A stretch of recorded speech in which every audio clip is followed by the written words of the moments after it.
Texto. Las dos caras de la moneda. Sin exageración, sin especulación.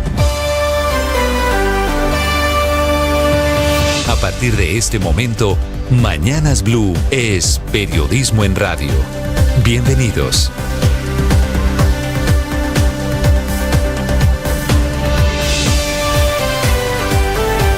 Bienvenidos, buenos días. Seguimos en Mañanas Blue, como siempre acompañándolos con la información, con el análisis y con la opinión. Es un gusto acompañarlos. Hoy viernes 26 de abril. Bogotá amanece con 10 grados de temperatura, cielo parcialmente nublado. Funciona con normalidad el aeropuerto El Dorado.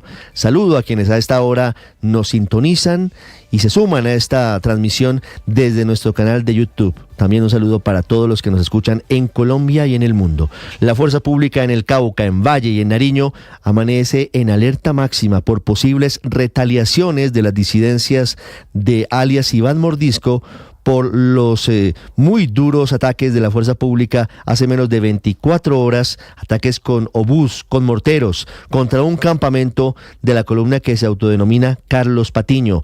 En esa operación militar, que es la más dura después de la suspensión del cese bilateral del fuego, murieron 15 disidentes y otros 12 resultaron heridos en el Plateado, en corregimiento de Argelia, en el departamento del Cauca.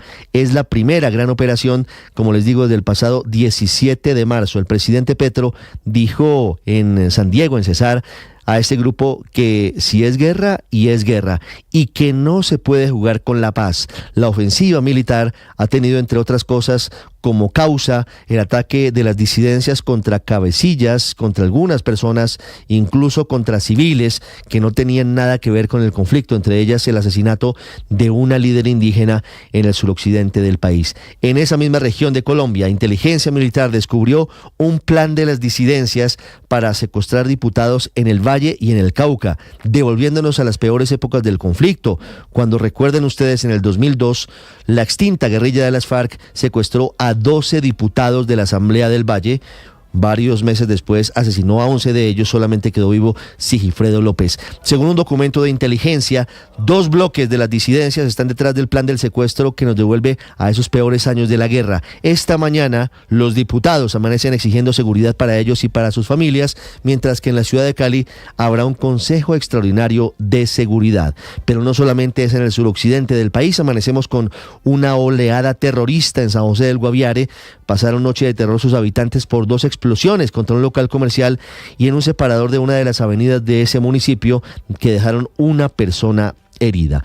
Y mientras se recrudece la violencia en el suroccidente del país y en el Guaviare, el gobierno de nuevo intenta una negociación política con Iván Márquez, el mismo que ha traicionado al menos en 2 oportunidades la mano tendida del Estado colombiano. Una cuando fue congresista de la UP y otra siendo jefe negociador del acuerdo de paz del Teatro Colón con las extintas FARC. Después de eso, Márquez no tuvo ningún problema en traicionar el acuerdo de paz e irse de nuevo a delinquir, con la que él llama Segunda Marquetalia. La Fiscalía en las últimas horas reveló un documento en el que se suspenden las órdenes de captura por petición del gobierno contra 9 de los cabecillas de esa Segunda Marquetalia, entre ellos alias el Zarco Aldinever, quien es uno de los traidores del acuerdo de paz, y por eso hay dudas sobre si podría o no ser negociador con el gobierno del presidente Gustavo Petro. Y mientras tanto, en Bogotá, las autoridades ofrecen 15 millones de pesos de recompensa para quien entregue información sobre los vándalos, los delincuentes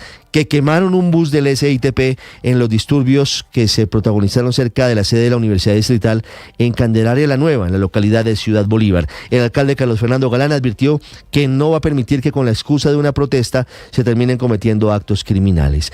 Y en medio de todo este panorama también hubo disturbios anoche por otro motivo.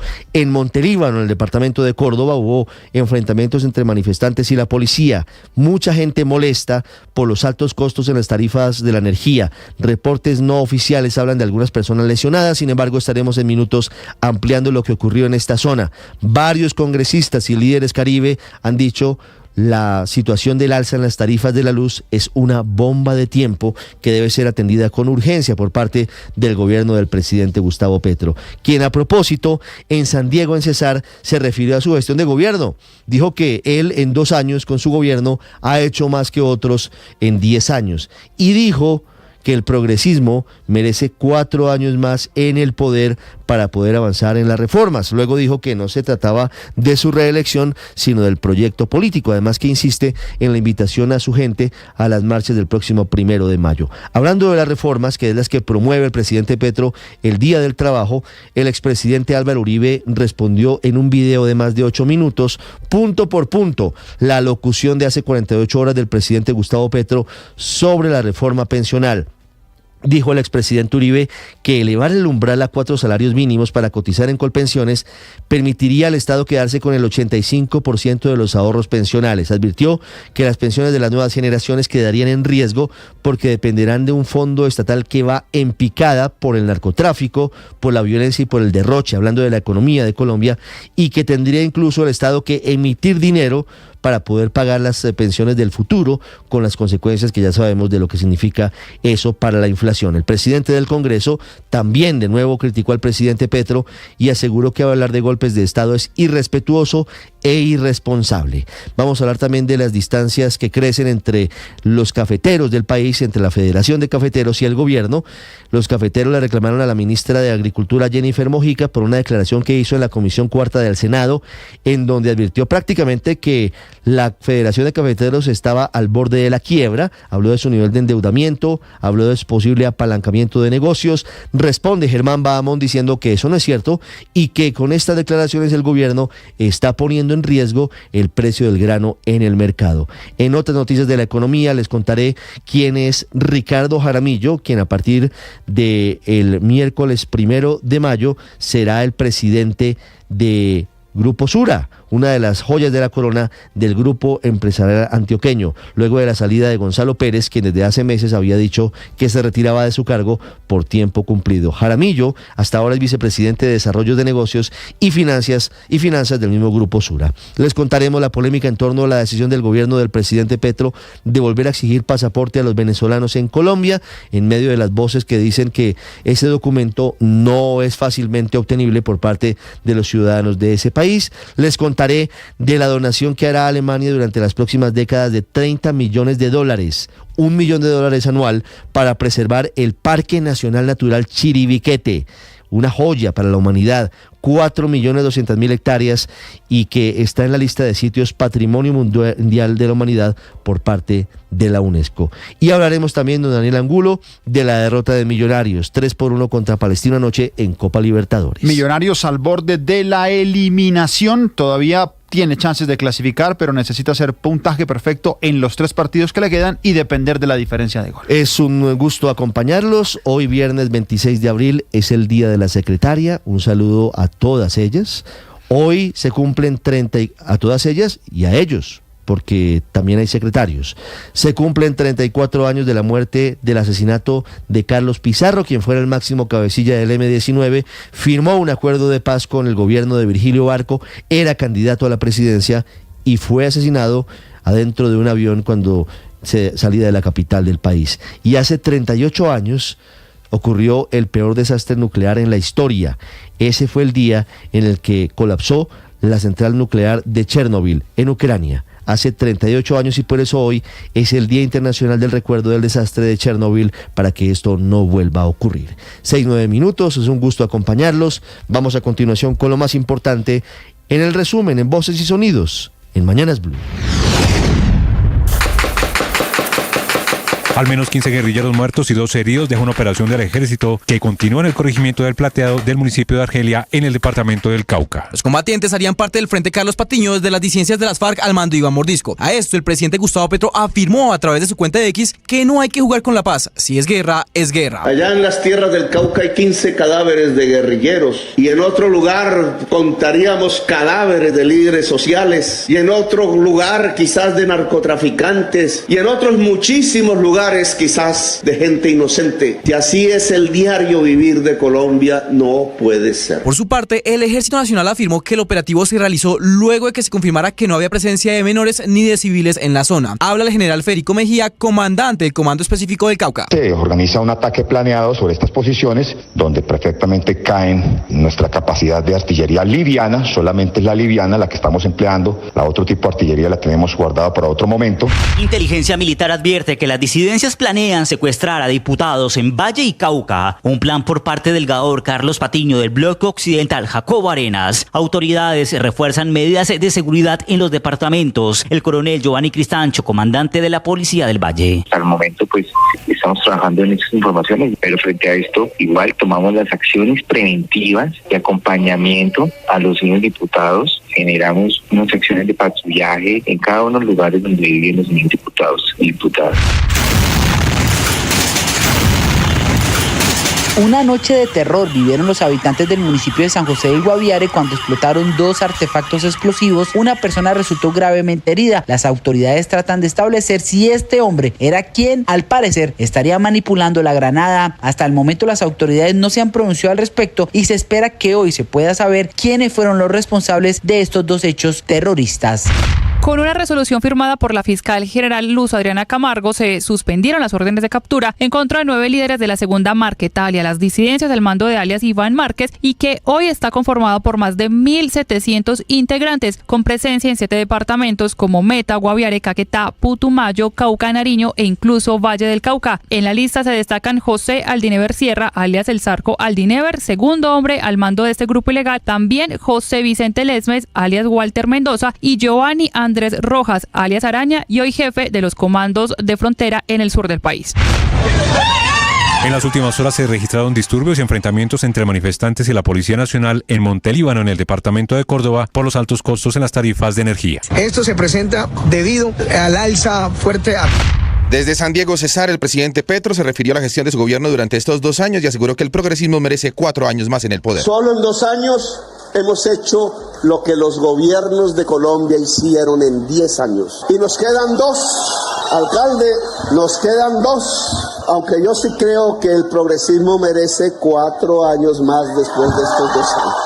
La Corte Penal Internacional apoya el rol de la JEP en la justicia colombiana. El fiscal Karim Kam resaltó el papel de la entidad, calificando su gestión como un ejemplo para el resto del mundo. Porque el ejemplo de Colombia, el trabajo de la JEP, si bien permanecen algunos retos, debe ser reconocido. Si un país ha hecho tanto y ha buscado aplicar la ley.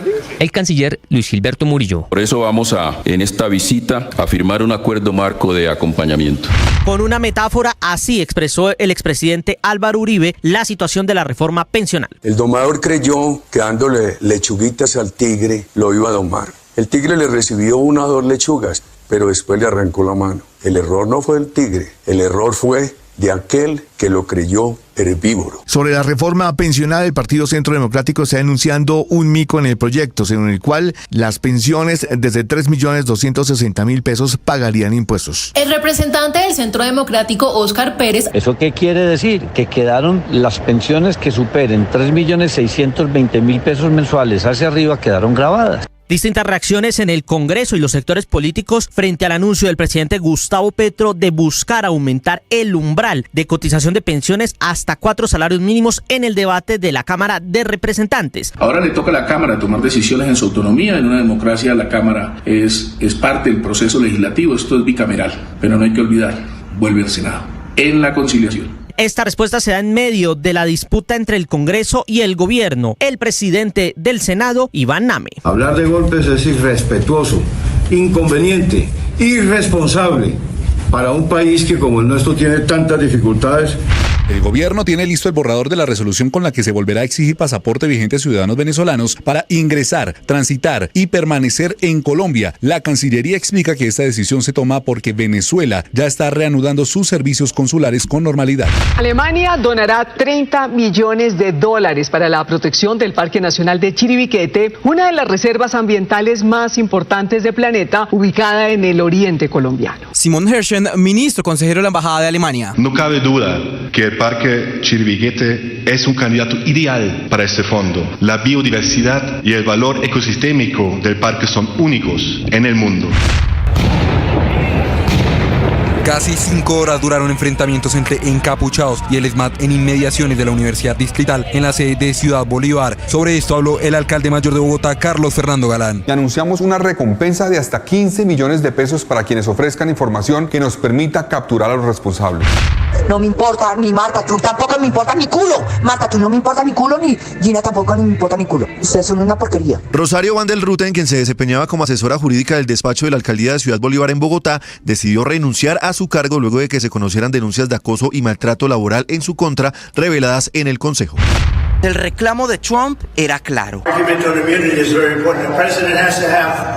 Básicamente, Trump reclama que los hechos por los que lo han acusado, particularmente sus intentos por revertir los resultados de las elecciones presidenciales del 2020 y el asalto al Capitolio, eran actos oficiales porque ocurrieron durante su presidencia. Y está libre de persecución penal porque tiene inmunidad absoluta. Un argumento que la mayoría de la Corte, pese a ser principalmente conservadora, no pareció compartir durante la audiencia. Millonarios cosechó su segunda derrota en Copa Libertadores frente a Palestino de Chile al caer 3-1 en condición de visitante. Uy, se equivoca Millonarios en la salida, la va robando a Ojo, ataca el equipo de Palestino, impactó con pierna derecha, balón al fondo, gol. ¡Gol! Independiente Medellín le ganó 2-1 a Defensa y Justicia de Argentina y se mantiene con vida en Copa Sudamericana. Estás escuchando Blue Radio. Atención, hay una noticia urgente. Señoras y señores. Tendencia a nivel global. Bienvenida, mil gracias por estar con nosotros hoy aquí en Blue Radio. Usted enfermo por el fútbol y los compañeros de seminario en retiro. Rezando Rosario y yo.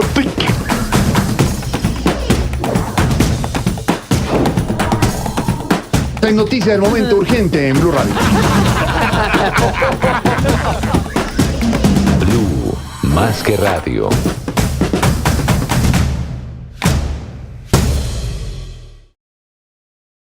Tengo en mis manos el libro conmemorativo de los 20 años del oracional El Man está vivo. El libro se llama así, El Man está vivo y está contigo. Es un libro en el que coleccionamos las mejores reflexiones y las mejores oraciones en estos últimos 20 años. Yo te invito a que lo tengas, a que lo leas. ¿Cómo lo lees? Puede ser por pequeñas dosis.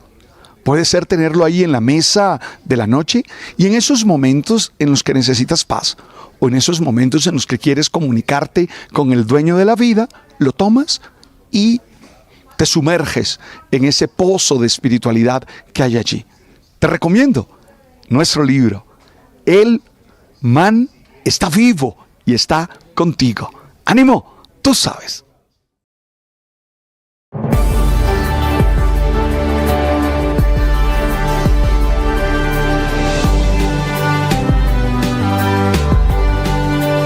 Muchos lidiamos con enfermedades mentales y con conflictos emocionales, y es muy difícil hablar de eso en voz alta.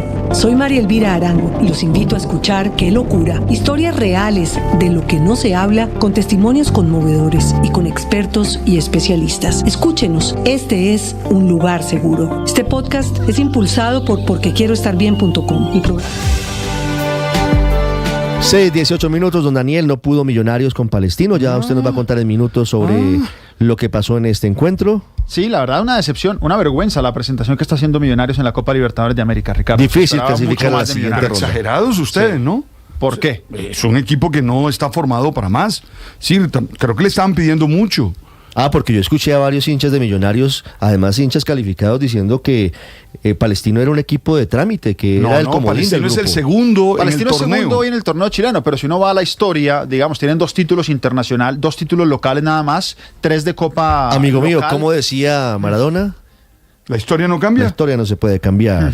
6:19 minutos, ya vamos a hablar de Millonarios y Palestino, pero hay noticia de última hora que tiene que ver en parte con el deporte, pero también tiene que ver con la política. Con el deporte español, sí, algo señor. Que anticipábamos ayer, y es, pues, por supuesto, la proclamación del nuevo presidente de la Real Federación Española de Fútbol en medio de una tormenta política, Ricardo. ¿Qué implicaciones tiene este nombramiento de Pedro Rocha contra viento y marea en la Real Federación Española de Fútbol, Enrique?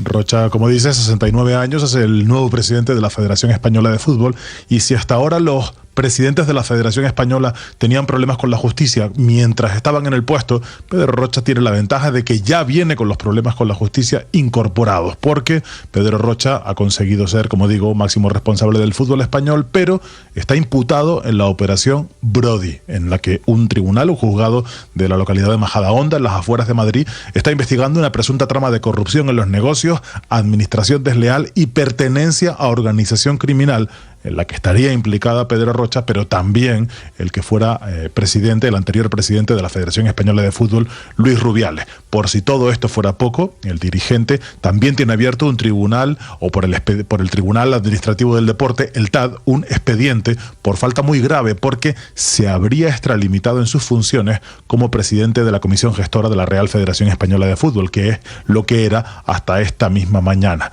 El jueves, ayer, el Consejo Superior de Deportes convocó una comisión de ese organismo para someter a votación la suspensión provisional de Rocha. Lo contamos ayer, pero esa suspensión no se podía llevar a cabo porque Rocha en la práctica no tenía un cargo del que ser suspendido. Así que el próximo martes, 30 de abril, volverá a haber una votación y puede que en ese momento sea suspendido. Así que, como se imaginarán, con una Eurocopa a las puertas, con España tratando de organizar un mundial, la situación del fútbol español es ciertamente preocupante, Ricardo.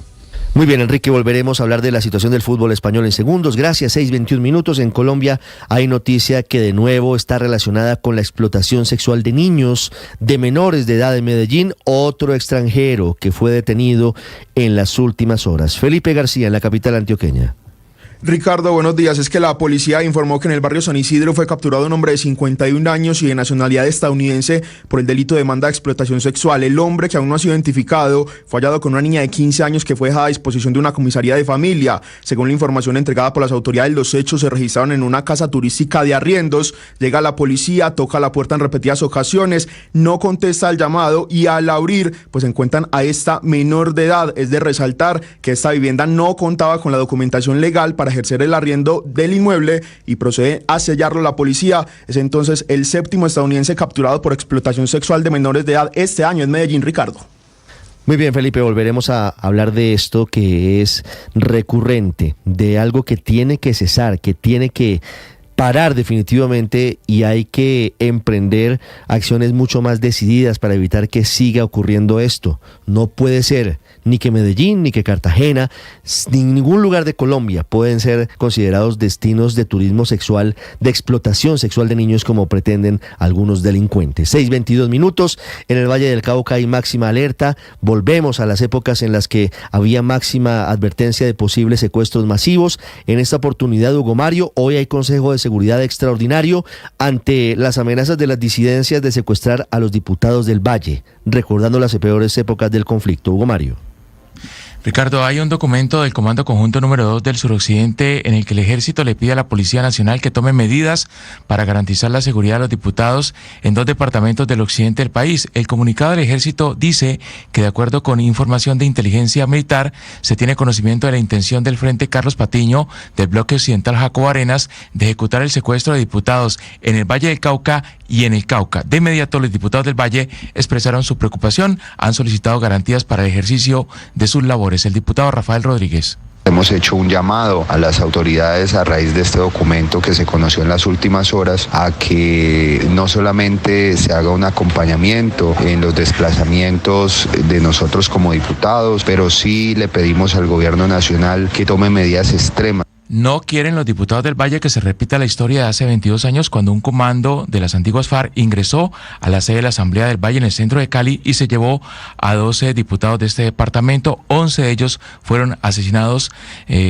Años después solamente sobrevivió el diputado Sigifredo López. La policía esta mañana está anunciando que va a reforzar la presencia en la sede de la Asamblea y también en los desplazamientos que hagan los diputados por este departamento del occidente del país, Ricardo. Y en el Cauca también hay máxima alerta porque está la misma amenaza de esas disidencias a las que les abrió la puerta el gobierno del presidente Petro en principio y que luego terminan traicionando la voluntad de paz.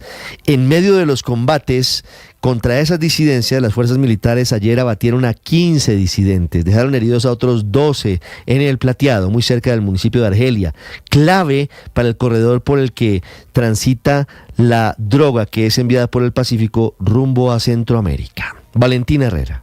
No hay que jugar con la paz. Si es guerra, es guerra. Con esta frase, el presidente Gustavo Petro defendió la operación de las fuerzas militares, que hasta el momento es el golpe más fuerte contra las disidencias al mando de alias Iván Mordisco durante su periodo presidencial. 15 integrantes de la estructura Carlos Patiño fueron abatidos en un campamento de la vereda La Hacienda del disputado corregimiento del Plateado en el municipio de Argelia, en Cauca. Petro insistió en que para detener la guerra hay que ser serios con la paz, y esta seriedad es algo que no tiene el grupo ilegal. Allá en las tierras del Cauca hay 15 cadáveres de guerrilleros, y en otro lugar contaríamos cadáveres de líderes sociales, y en otro lugar quizás de narcotraficantes, y en otros muchísimos lugares quizás de gente inocente.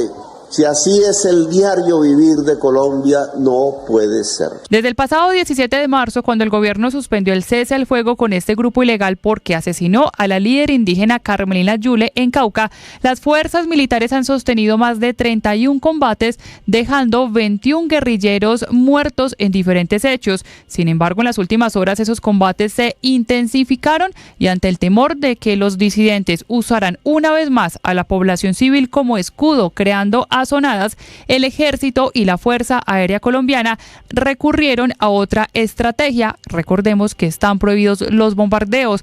Primero con el avión fantasma, el AC-47, que tiene toda la tecnología para este tipo de casos, en especial sensores de calor, de movimiento e infrarrojos, y también con drones. Realizaron numerosos sobrevuelos e identificaron 2 campamentos principales entre el Cañón de Micay y el Plateado, que eran utilizados para mover droga e insumos químicos. En uno de ellos se ubicaba el centro de operaciones, y tras utilizar estas mismas herramientas tecnológicas y confirmar que no había ni menores, ni civiles, ni viviendas de civiles cerca, es cuando lanzan la operación militar en pleno mediodía de este jueves, utilizando granadas, artillería y los misiles tipo Spike, que son de origen israelí y utilizan una plataforma para ser disparados desde tierra de manera parabólica. Tienen una precisión milimétrica que llega a alcances entre los 200 metros y 5 kilómetros, también evitando daños colaterales. Así lo reportó desde la zona de combates el comandante del Comando Específico del Cauca, el general Federico Mejía. En este momento se reportan operaciones con artillería de largo alcance y con fuego de obús y morteros de 81 y 105 milímetros, con el ánimo de poderle causar la mayor número de afectaciones a una guerrilla que insiste, persiste y continúa allá en el Cañón de Micay, generando la ola de violencia. En las imágenes grabadas por los drones se logra ver el campamento central de este grupo ilegal en la parte alta de una montaña. Al menos 5 cambuches de plástico negro rodeados por la selva. Una de esas primeras explosiones da en el costado del campamento, según el video. De inmediato se ve a varios de los guerrilleros huir del lugar, pero segundos después llega la segunda explosión en el centro del campamento. María Camila Orozco es periodista. Está en Mañanas Blue.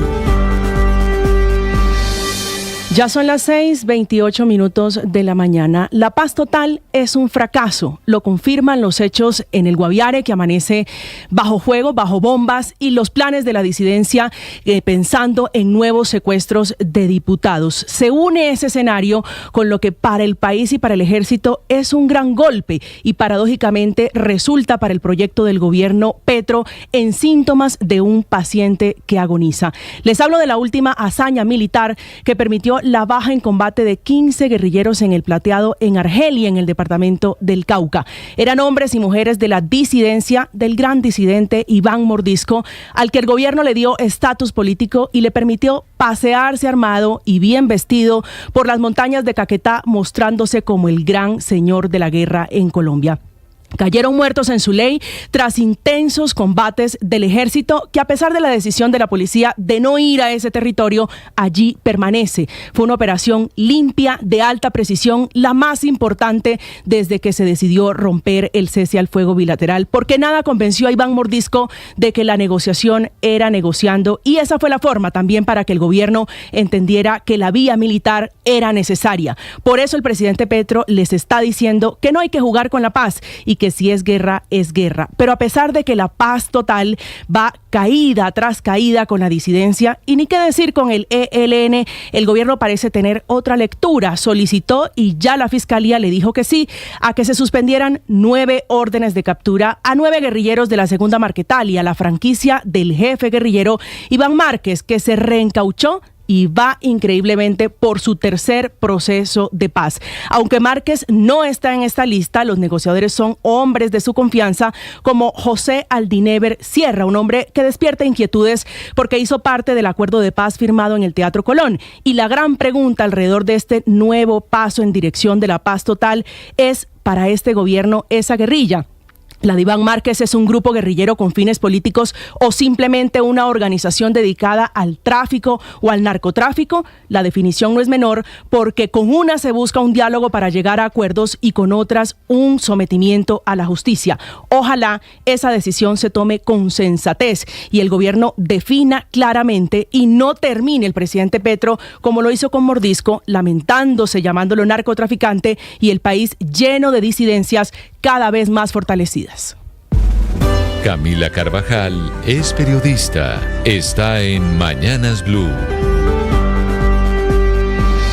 6 de la mañana, 35 minutos. Entramos a la fase de cartas de distintos sectores pidiendo un espacio en la construcción de la nueva reforma a la salud, la 2.0 del ministro Guillermo Alfonso Jaramillo. Las más recientes son, primero, la de los rectores de 10 universidades que amanecen pidiéndole al gobierno una solución urgente a la crisis financiera que tiene el actual sistema de salud. Coinciden con que no da espera y que se necesita la estructuración financiera de ese nuevo proyecto que plantea el ministerio. Son rectores de la Universidad de los Andes, EAFIT, Externado, EIA, UNAF, ICESI, Sabana, UPB, CESA y Uniminuto, que desde la academia se unieron para pedirle al gobierno nacional que escuche y corrija los problemas financieros en los que está metido el sistema de salud. Dice la carta que el gobierno, en lugar de corregir, se metió en una pelea política que amenaza con destruir este sistema. Los rectores apoyan, eso sí, la tesis de las EPS en que la UPC, la unidad de pago por capitación, no alcanza, y por eso llegamos a lo que consideran un punto de no retorno: la intervención de varias EPS, incluso las que habían tenido históricamente hasta hace unos meses un buen desempeño en términos financieros y de servicio. En lo que sí están de acuerdo estos rectores desde la academia con el gobierno es en transitar a un modelo con más énfasis en la promoción de la salud y en la prevención de la enfermedad, con presencia en todos los territorios y que garantice adecuadamente el acceso a nuevas tecnologías para establecer así límites entre el sistema que hoy tenemos y la crisis financiera. La academia también está dispuesta a entrar a esta discusión para construir una nueva reforma, como lo están pidiendo esta mañana en la segunda carta del día 20 exministros y ex viceministros de salud que quieren una silla, un espacio para debatir el nuevo proyecto y que esta reforma 2.0 no cometa los mismos pecados que la de la exministra Carolina Corcho, la que quedó atrás hundida en el Senado. Paola Ochoa es periodista. Está en Mañanas Blue. 6 de la mañana, 33 minutos, rifirrafe y cortocircuito entre la Federación Nacional de Cafeteros y la ministra de Agricultura, Jennifer Mojica, cuyas recientes declaraciones ante la Comisión Cuarta del Senado sobre la muy compleja situación financiera de la Federación, sobre una supuesta crisis económica de la misma y sobre la necesidad de incorporar llamados de auxilio de las familias cafeteras, rebosaron sencillamente la copa y la paciencia del gremio y causaron indignación y revuelo entre el comité directivo de la Federación de Cafeteros, cuyos 15 representantes regionales firmaron ayer un sentido comunicado ante la opinión pública desmintiendo a la ministra y pidiéndole recoja sus palabras sobre la situación financiera del gremio, palabras que según el comité directivo de la Federación no son consecuentes con la realidad, tienen graves implicaciones sobre el mercado y ponen en riesgo el más preciado bien público de los cafeteros, como es la garantía de compra, considerada el servicio más significativo que el Fondo Nacional del Café y la Federación de Cafeteros brindan a cerca de 500.000 familias caficultoras, quienes al momento de vender su café siempre encuentran un comprador dispuesto a pagarle un precio de mercado cuya referencia fija diariamente la Federación y constituye un referente para la carga de 125 kilogramos, con un valor que ayer estuvo en 1.766.000 pesos como precio interno de referencia para la compra de café pergamino seco. Dijo al respecto el Comité Cafetero en su comunicado a la opinión pública, abro comillas: sin duda, añoramos la época de una caficultura con las condiciones del mercado del pacto cafetero, pero no compartimos la idea de crearle a los caficultores una ilusión que, por más loable que sea, no cuentan con las condiciones reales de ser posible en el largo plazo de acuerdo con el mercado mundial. Cierro comillas.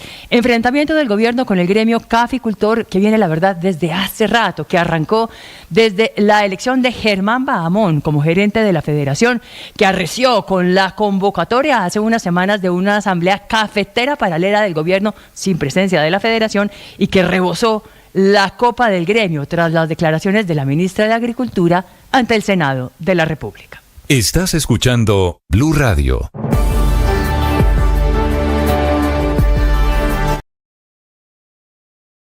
Frente a las pantallas. Esta es la reflexión que estoy leyendo, que nos hace tomar conciencia que es importante estar conectados, pero también encontrarnos con los demás. Muchos están conectados y alejados de aquellos que están cerca. Muchos ven lo que le está pasando a los otros, pero no tienen una experiencia de empatía, de comprensión con ellos. Los seres humanos no necesitan conexión, necesitamos encuentro, que los corazones se tropiecen y que las esencias dialoguen. Ese es el tipo de reflexiones que está aquí en el libro El Man está vivo y está contigo. Una selección que realmente les puede ayudar en su búsqueda diaria. Lo voy a presentar este 28 de abril a partir de las 2:30 de la tarde en la Filbo, en la Feria Internacional del Libro de Bogotá, en el Auditorio José Asunción Silva. A todos ustedes que forman parte...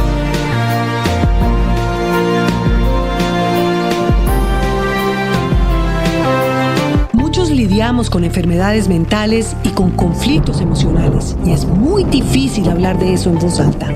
Soy María Elvira Arango y los invito a escuchar Qué Locura. Ahora 6:37 minutos, 10 grados en Bogotá. Por ahora no llueve en la sabana de Bogotá, en el centro del país. Padre Linero, buenos días, ¿cómo está? Buen día, estoy estoy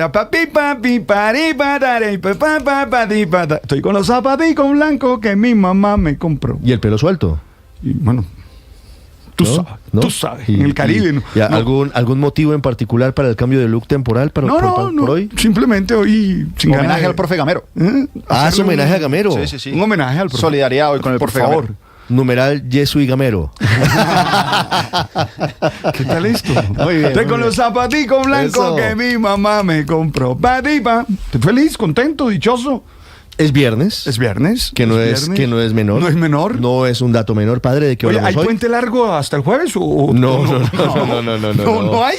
Si quiere, tómeselo, pero ya sabe qué pasa. Yo creí que... No, señor. Oiga, ¿sabe que la OIT, la Organización Internacional del Trabajo, vuelve a hablar de un tema que yo creí que se iba superando? Y no. Y es cómo todavía existe una gran brecha en las acciones, las actividades, en los oficios domésticos entre el género femenino y el género masculino. Todavía hoy sigue siendo una cosa realmente gigante esa brecha. ¿En serio? Muchas mujeres, pero demasiadas mujeres son las que llevan el peso del hogar, con todo lo que eso significa para la economía, con todo lo que eso significa para la realización de las personas. Es uno de los grandes elementos que generan una situación de desventaja y de inequidad para las mujeres. Claro que sí.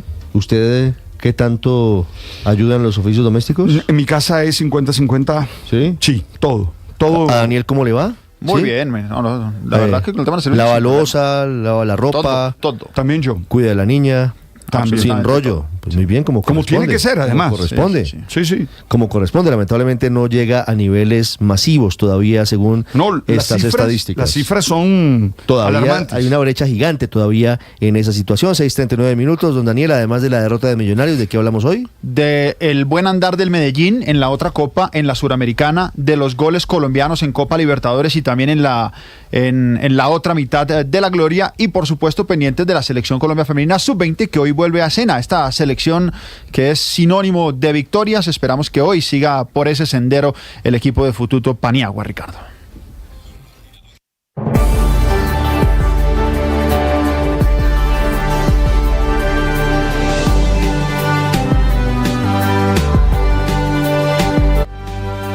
(6:40) Crece el inconformismo, la molestia de los habitantes de la costa caribe colombiana por los altos precios del servicio de energía eléctrica.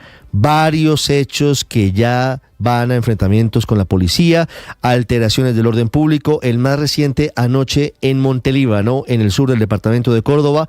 Hay personas lesionadas, según el reporte más reciente. Vanessa.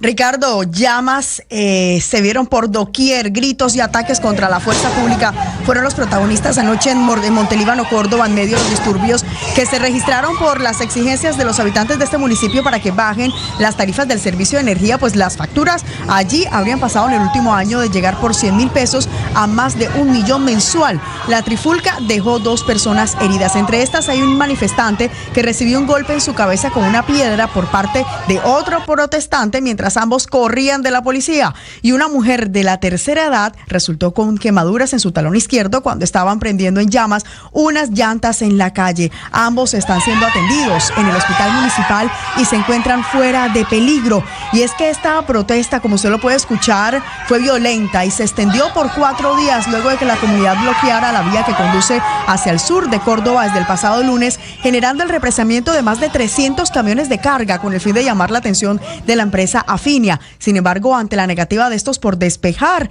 la vía, se tuvo que dar la intervención del SMAT. Explica el alcalde Gabriel Calle que tuvo que recurrir al uso de la fuerza porque ya había desabastecimiento de alimentos en los municipios del sector. La verdad era que no queríamos esto, pero se nos estaba saliendo de las manos. Cuando ya hay bloqueo por más de 3 días, deja de ser pacífica, más cuando es una región donde transitan más de 400 tractomulas por ser inmensamente mineras, ricos en carbón, en níquel. Por ahora hay una tensa calma en la zona donde hay patrullaje constante en las calles por parte de la policía, pues no se descarta una nueva toma, debido a que gran parte de la población vive del mototaxismo y de la minería artesanal, lo que les imposibilita contar con el recurso económico para poder pagar estas altas tarifas del servicio de energía, Ricardo. Vanessa, gracias. Volveremos a hablar de las altas tarifas de la luz en la costa. Están generando un problema social, lo han advertido desde todos los sectores. Los congresistas vuelven a hablar de un paro legislativo de la bancada Caribe y por ahora no hay decisiones. Todo se queda, ahí vemos los disturbios en nuestro canal de YouTube. Una situación bastante tensa en Montelíbano y en otros municipios de la costa caribe colombiana. Y no hay soluciones por ahora.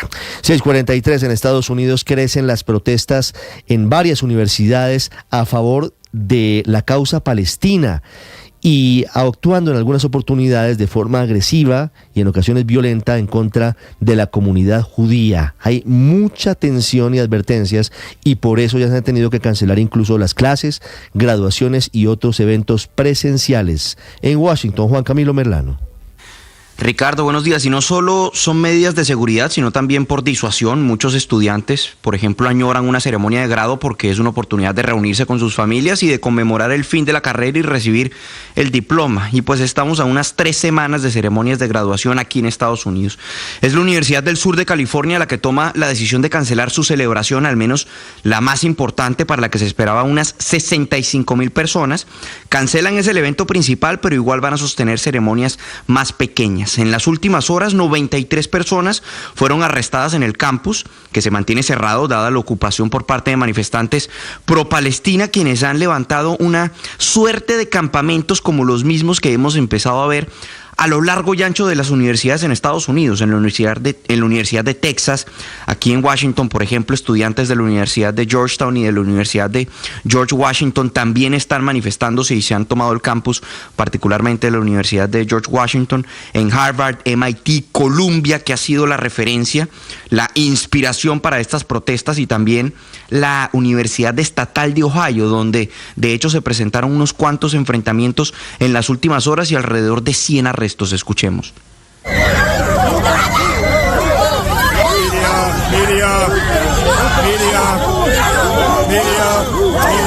Era el momento en el que oficiales estatales llegaban para tratar de desmantelar uno de los campamentos y arrestar a algunos de los manifestantes. ¿Qué piden exactamente los estudiantes? Pues no es solo una voz de protesta rechazando el ataque de Israel en Gaza y el respaldo de Estados Unidos a Israel, sino que exigen que sus centros educativos corten cualquier tipo de relación o patrocinio con empresas que tengan algún nexo o que respalden a Israel. Pero las protestas han despertado especial indignación porque en algunos campus se han escuchado cánticos reivindicando a Hamás, pidiendo la muerte de soldados judíos y la quema incluso de Tel Aviv. Además, algunos sectores, como el presidente de la Cámara de Representantes, Mike Johnson, quien estuvo en la Universidad de Columbia en los últimos días y que fue recibido con mucha hostilidad, ha asegurado que jamás ha dado su respaldo a estas protestas universitarias. Ahora bien, en la mayoría de universidades en el país, esta fue la última semana de clases. Ahora lo que se viene es el periodo de exámenes finales y de esperar los grados para aquellos que ya están en su etapa final. Quizás eso pueda ayudar a que se disuelvan estos campamentos y las manifestaciones. Ricardo.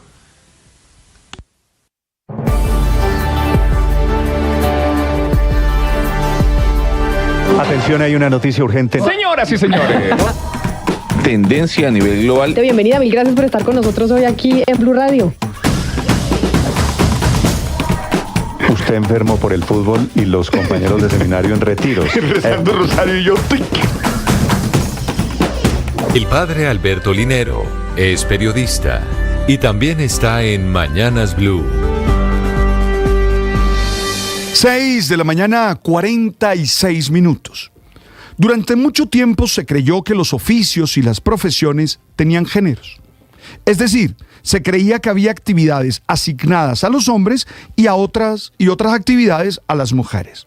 Por ejemplo, se creía que las actividades domésticas debían ser realizadas exclusivamente por las mujeres, quienes debían encargarse de lavar, cocinar y planchar. Se consideraba extraño e incluso cuestionable si un varón llevaba a cabo estas labores. Dado que eran consideradas labores domésticas, no eran remuneradas económicamente. De hecho, ni siquiera se consideraban que merecían una compensación. Afortunadamente, estos esquemas de vida han sido cuestionados y se ha buscado evidenciar que las actividades domésticas no tienen género y que representan un aporte valioso a la economía familiar, por lo que deberían ser valoradas económicamente. Valores aquí como la equidad y la justicia reclaman cada vez con más fuerza estos espacios familiares. Sin embargo, y esto me parece bien triste, la Organización Internacional del Trabajo sí dice que hay una gran desproporción entre hombres y mujeres en lo que respecta a las actividades domésticas.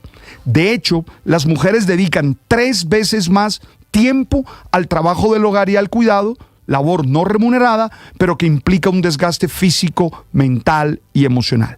Entonces, existe una sobrecarga laboral para las mujeres y una escasa participación de los varones en esta tarea.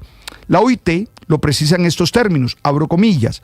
Esto significa que 106 millones de mujeres en edad de trabajar realizan trabajos de cuidado no remunerados a tiempo completo frente a 41 millones de hombres. Oye, al observar la situación en América Latina, se evidencia que el total de horas adicionales que una mujer dedica a las labores de cuidado y hogar es mucho mayor, calculándose que entre un 6.3 y un 29.5 de horas semanales, en comparación con la que los hombres destinan a estas mismas actividades. Definitivamente, aquí hay que hacer primero un trabajo personal. Sí, cada uno de nosotros tiene que asumir que debe vivir de una manera distinta. Pero también hay que hacer un trabajo en términos social, en términos gubernamental, donde haya proyectos, programas que permiten que esto cambie. Asimismo, es necesario que cada uno de nosotros entienda que las actividades, los oficios, las profesiones no tienen género. Las victorias y derrotas, la pasión y la afición en juego y los datos de lo último en deportes se lo presenta Mañanas Blue. 6 de la mañana, 49 minutos. Bienvenidos a Los Deportes. Comenzamos con Millonarios, que quedó al borde de la eliminación en Copa Libertadores de América. Perdió 3-1 en Coquimbo ante Palestino y aunque todavía podría clasificar, tiene que ganar los 3 partidos que le quedan. En su orden, recibe a Bolívar, luego nuevamente con Palestino y cierra nada más y nada menos que en el Maracaná con Flamengo, que también tiene que apurar para la segunda vuelta de Copa porque tiene apenas 4 puntos. Macalister Silva se lesionó en el calentamiento previo al partido y desde ahí todo fue noche de terror para el azul. Errores defensivos calcados en los 2 primeros goles de Palestino y un error individual también de Daniel Ruiz y la floja respuesta de la defensa conspiraron para el 3-1 en contra del azul. Leo Castro había marcado el gol del empate parcial, pero no fue suficiente. Con la fecha ya concluida, Bolívar es el líder del grupo con 9 puntos, le sigue Flamengo con 4 en el segundo lugar, Palestino sumó su primera victoria, tiene 3 unidades y Millonarios es último con 1 punto. Por ahora se queda incluso sin Copa Suramericana. Ahora Millonarios piensa en el duelo con el Boyacá Chico el próximo domingo para ratificar su clasificación a los cuadrangulares finales. Con un empate le alcanzaría al conjunto azul o incluso perdiendo, dependiendo de cómo le vaya al Medellín en su partido contra el Envigado. Y a propósito, bien por el Medellín, que volvió a ganar en Suramericana y ya tiene 6 puntos. El poderoso derrotó 2-1 a Defensa y Justicia en condición de local y es segundo del grupo a 1 punto del boliviano Always Ready, que derrotó en su casa al César Vallejo peruano. Y bien por los colombianos que convirtieron en Libertadores y en Suramericana. En Libertadores, el defensor central Kevin Mantilla para Talleres, que ganó en su visita al Cobresal de Chile, y también en la Copa Suramericana rompió su sequía. Rafael Santos Borré convirtió su primer gol para Inter de Porto Alegre, que derrotó 2-1 al Delfín ecuatoriano. En Copa Colombia, Atlético Bucaramanga eliminó a Patriotas, Fortaleza dio la sorpresa y eliminó al Once Caldas y el Envigado en Armenia también hizo lo propio con el Quindío. Hoy vuelve a escena la selección Colombia femenina sub-20 en el suramericano de la categoría. Colombia enfrenta a Venezuela, partido que será a las 4 de la tarde con transmisión del Gol Caracol HD2. Y una muy buena en otros deportes, el piloto colombo-español de Moto3 David Alonso, quien actualmente es segundo del Mundial de la categoría y se prepara para el Gran Premio de España, hizo hoy el récord de la pista en la primera jornada de entrenamientos libres, 1 minuto y 44 segundos con 590 milésimas. Alonso ha ganado 2 carreras de 3 esta temporada, en la otra terminó en 4º lugar. Y comienza también en cualquier instante la tercera etapa del Tour de Romandía, una contrarreloj individual de 15 kilómetros. Recordemos que el mejor colombiano es Egan Bernal en el puesto 18 a 35 segundos del líder. 6:52, por lo pronto, todo en deportes en Mañanas Blue. Ampliamos más tarde. Cuando quiero perdonar a mi pareja por un desencuentro menor. Todos hemos tenido momentos en los que sentimos que el corazón nos duele. Y muchas veces es justamente por aquella persona a quien más queremos. Esto es uno de los temas que está presente en nuestro libro El man está vivo y está contigo. Una selección de las mejores reflexiones y oraciones del oracional mensual El man está vivo. Creo que son temas que iluminan tu vida diaria. Creo que son temas que tú puedes realmente disfrutar y aprender de ellos para ser un mejor ser humano. Te lo recomiendo. El oracional, El man está vivo y está contigo. Tú sabes. Atención, hay una noticia urgente. Señoras y señores. Tendencia a nivel global. Bienvenida, mil gracias por estar con nosotros hoy aquí en Blue Radio. Usted enfermo por el fútbol y los compañeros de seminario en retiros. Rezando rosario y yo.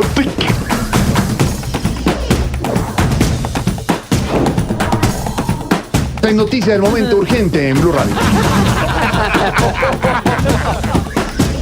Blue, más que radio.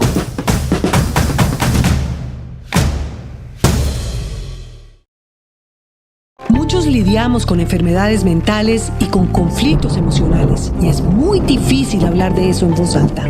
Soy María Elvira Arango y los invito a escuchar Qué locura, historias reales de lo que no se habla, con testimonios conmovedores y con expertos y especialistas. Escúchenos, este es un lugar seguro. Este podcast es impulsado por porquequieroestarbien.com, el programa de salud mental de la Fundación Santo Domingo. La producción es de La No Ficción y Boombox de Caracol Televisión. Encuentre todos los episodios del podcast en boombox.com o en su plataforma de audio favorita. Boombox Podcast, un mundo por escuchar. Boombox.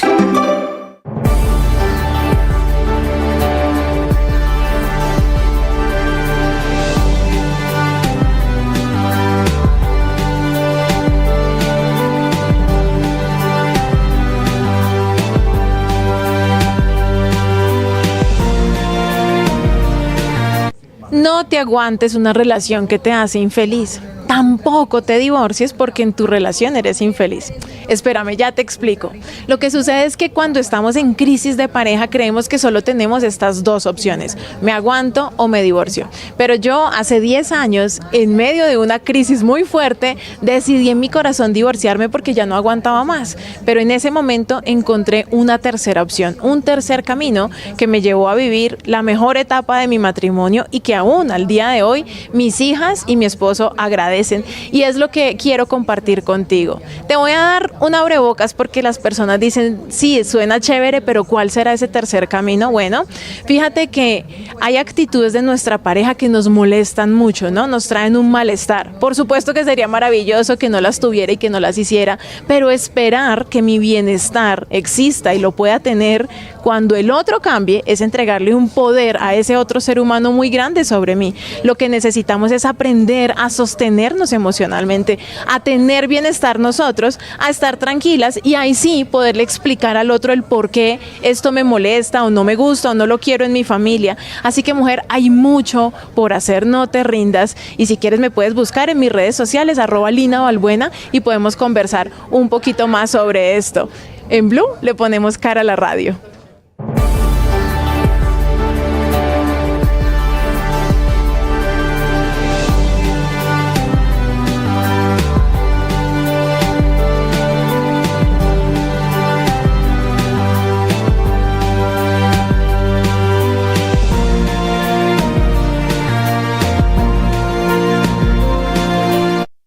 Estás escuchando Blue Radio y bluradio.com.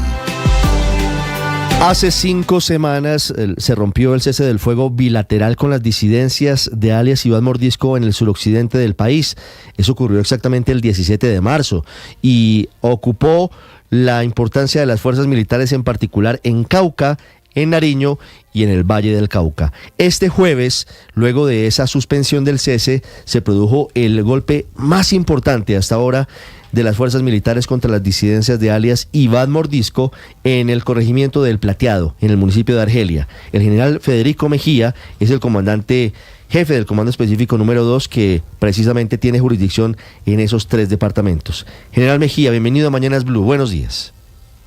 Ricardo, buenos días, un saludo muy especial. Sí, como comandante del Comando Específico del Cauca, continuamos en el desarrollo de estas operaciones en torno a unas disidencias que se niegan a apostarle a la paz, en medio de unas disidencias que continúan generando todo tipo de terror y violencia aquí en el Cañón del Micay y en unas zonas muy apartadas también en el departamento del Cauca. Y pues estas son operaciones que continuamos desarrollando, porque finalmente estas son consecuencias, toda esta operación es consecuencia de estas estructuras que deciden maltratar la democracia.